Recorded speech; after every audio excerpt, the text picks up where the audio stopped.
Video tukang becak freestyle di jalanan hampir serempet pemotor dan penjalan kaki menjadi perbincangan. Sebuah video viral di media sosial Instagram, salah satunya yang diunggah oleh akun Instagram @agusbenz4.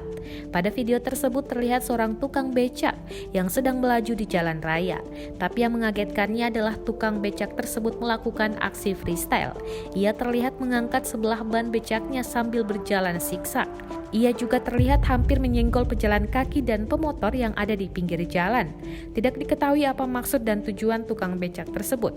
Tetapi yang pasti, hal tersebut sangat berbahaya. Selain membahayakan dirinya sendiri, ia juga bisa membahayakan pengguna jalan lain.